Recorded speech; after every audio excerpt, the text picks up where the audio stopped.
Okay, ndugu zangu, tuweze kuendelea katika video zetu. Katika video hii tutaweza kuelekezana ni jinsi gani sasa baada ya kufanya usajili wa wanafunzi na kufanya usajili wa walimu, kuchagua masomo na pia kufanya settings mbalimbali. Tuangalie ni jinsi gani sasa ambavyo unaweza ukafeed matokeo ya marks za wanafunzi katika programu hii ya SMPU ama Student Marks Processing Unit. Kwa ili kuweza kuingiza marks, utaenda kwenye hii menu ambayo inaitwa marks. Kwa hiyo utabonyeza hapo na baada ya kubonyeza menu hiyo ambayo inaitwa marks, utakutana na interface kama hii unavyoiona. Utakuta kuna hii row ya kwanza hii.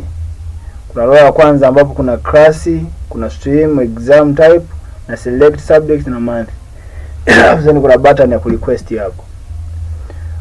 Programu hii ya Student Marks Processing Unit una uwezo wa kuingiza data katika namna mbili: kuupload file la Excel ama kuingiza data kupitia mfumo wenyewe ama programu yenyewe ya SMPU. Kwa mfano, ukiangalia hapa katika huu mfumo, kwa mfano unahitaji labda kuingiza data kupitia programu yenyewe, utachagua kwamba kwa muda huu unahitaji kuingiza marks za wanafunzi labda kidato cha kwanza. Ukichagua stream, basi itamaanisha kwamba unataka kuingiza labda mkondo fulani. Ila usipochagua mkondo, basi yenyewe mfumo wenyewe ama programu yenyewe itajua kwamba unahitaji kuingiza marks za form 1 wote kwa ujumla kama usipochagua stream. Ila ukichagua stream, basi itajua kwamba nataka kuingiza marks za kidato cha kwanza mkondo A. Kwa hapo utachagua aina ya mtihani ambao unahitaji kuingiza marks kwa muda huo, kama ni test ama examination, na kuna mitihani mingine ya ziada hapo kama moko na tahosa. Kwa mfano ukasema kwamba labda mwezi wa 6, ama kama ni jaribio mwezi wa 3 utasema ni jaribio, kama ni examination ambayo ni kama terminal ama annual utaweka examination. Kwa hapo unaweza kusema mimi nataka kuingiza test. Kwa hiyo nataka kuingizia matokeo form 1 A, aina ya mtihani ni jaribio, select subject, hapo utachagua somo. Labda kwa muda huo unahitaji kuingiza civics peke yake. Utachagua na mwezi, je, ni mwezi wa ngapi? Tuseme ni mwezi wa 3.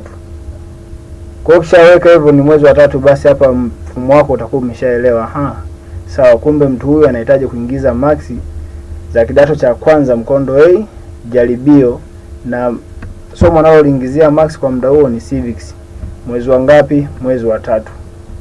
Kwa hiyo baadaye request. Ukisha request hivyo, utaona programu yako itakuletea jina la wanafunzi wako wa form 1 ambao wa kwanza kabisa atakuwa ni Amon Albert. Itakuwa imeshawapanga kialfabeti. Kwa hiyo hata kama una zile script za matokeo ama za marks za wanafunzi inahitajika, utatakiwa kuzipanga kulingana na majina yao, yani kialfabeti, kuanzia A mpaka Z ili uweze kurahisishia wewe kuingiza matokeo. Kwa mfano hapo unaona Amon Albert ambaye ni form 1A, na yenyewe na program yenyewe itakuwa imeshampa index namba 1. Kwa hiyo baada ya kufanya hivyo, ukiangalia hapa katika program hapa ndio utaingiza marks. Lakini pia hapo utaona kuna kitu kinaitwa NT, na kwa chini kuna hiki checkbox. Na hapa kuna ABS ambapo kwa chini kuna checkbox. Hii inamaanisha nini na hii inamaanisha nini? Ukibonyeza kwenye instruction hapa utapewa maelezo kwamba NT na ABS zinamaanisha nini. Kwa hiyo hapa NT inamaanisha not taking. Kwa mfano mwanafunzi labda kama hasomi physics, basi utaweka tiki. Na ukishaweka tiki, basi kikiboma cha marks chenyewe kitajilock ama kitajifunga. Ila kama mwanafunzi anatakiwa kulifanya hilo somo na hajafanya makusudi, basi utamwekea hapo kwenye ABS, utamwekea tiki na programu yako itafunga kabisa kwamba mwanafunzi ili somo hakufanya ila alitakiwa afanye. Ili sasa kuweza kuingiza marks, na kwa mfano hapa kuna hii nani box hapa, na pia kuna hii button. Hii hapa inatusaidia nini? Hii hapa inatusaidia kwa mfano labda uliingiza marks ukaishia mwanafunzi wa 5. Kwa hiyo utaweka 5 ili yenyewe iluke paka mwanafunzi wa 5, basi utaweka 5 afu hapo utabonyeza. Kwa hiyo yenyewe itaenda paka mwanafunzi mwenye index number ya 5. Na kama Kwa hiyo hapa tuanze na mwanafunzi wa kwanza. Kwa hiyo ukibonyeza basi yenyewe itarudi nyuma moja kwa moja kwa mwanafunzi wa kwanza. Na ili kuingiza sasa max, utaanza kuwa unaandika kama ni max tunaanza kuwaingizia. Utaweka labda 32, utapiga enter. Ukishapiga enter yenyewe moja kwa moja inaenda kwa mwanafunzi anayefuata mwingine. Asnat Haji ya kule ya mwanzo ilikuwa ni Amon. Kwa hiyo na huyu naye utamwekea max, utamjazia, utapiga enter. Itaenda kwa mwanafunzi mwingine ambaye ni Brighton Kivambe. Na utaangalia hapa tayari ishasema kabisa huyu ana index number ya 3. Pia unaweza kaendelea kuandika ukasema labda yeye alipata 87, ukapiga enter. Kwa hiyo utakuwa unaingiza max, unapiga enter, unaingiza max, unapiga enter, yenyewe inafuata mwanafunzi anayefuata kama inavyoonekana. Ikitokea mwanafunzi hasomi somo fulani, hajafanya labda hajafanya civics, tunashumu huyu Hassan Shekiondo hajafanya somo la civics. Kwa hiyo utamwekea tiki hapa. Na ukishamwekea tiki hapa, hiki boma kitajifunga kama inavyoonekana.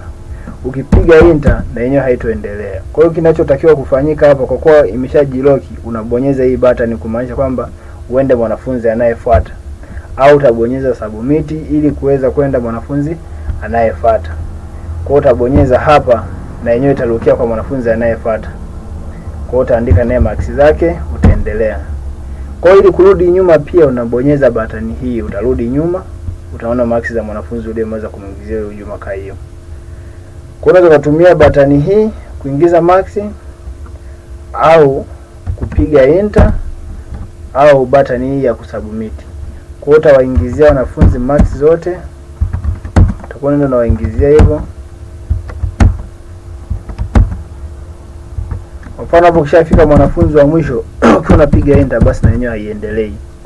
Kwa ili kuweza kuangalia je, max ulizowaingizia wanafunzi ni sahihi, kuna sehemu hapa ya kureview list. Kwa hiyo utabonyeza kwenye kureview list, utaangalia.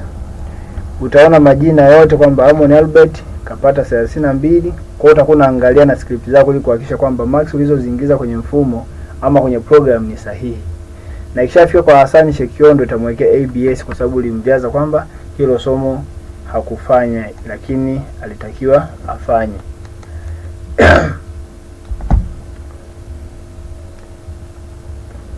Kwa hiyo kwa namna hiyo ndio utakuwa unaweka max za wanafunzi ama kujaza max za wanafunzi kwenye mfumo. Kwa hiyo na ili kubadilisha kwenda somo linalofuata utasema tu labda ni history, then utarequest tena. Itakuomba uanze kuingiza. Kwa hiyo utaingiza data zako kawaida kabisa. Unaingiza max zako.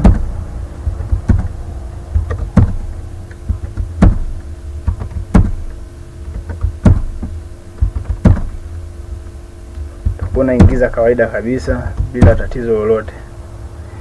Kwa hiyo ndo kama hivyo. Ukishakuja kuangalia hapa kwenye hii pane itakwambia kabisa somo ni history na class ni form 1A na kila kitu na max zao itakupa hapo. Kwa hiyo utathibitisha hizi max ambazo zimeingizwa kwenye mfumo ama kwenye program na max ambazo ziko kwenye script za wanafunzi. Kwa hiyo kwa hiyo ndio una uwezo wa kuingiza max ama ukaingiza max kwenye programu hii kupitia programu yenyewe, yani kupitia programu yenyewe. Lakini pia una uwezo wa kuwa na file la Excel ambalo linaweza kukusaidia pia kuingiza max kwa wanafunzi. Kwa hiyo tuishie hapa. Kwa video inayofuata tutaelekezana jinsi gani ambavyo unaweza kuupload CSV file mbadala wa kuingiza somo moja katika programu hii. Kwa video inayofuata tutaelekezana jinsi gani ambavyo tutaweza kutengeneza file Excel na pia kuweza kuliupload katika mfumo.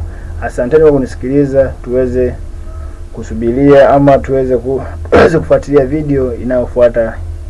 Asanteni.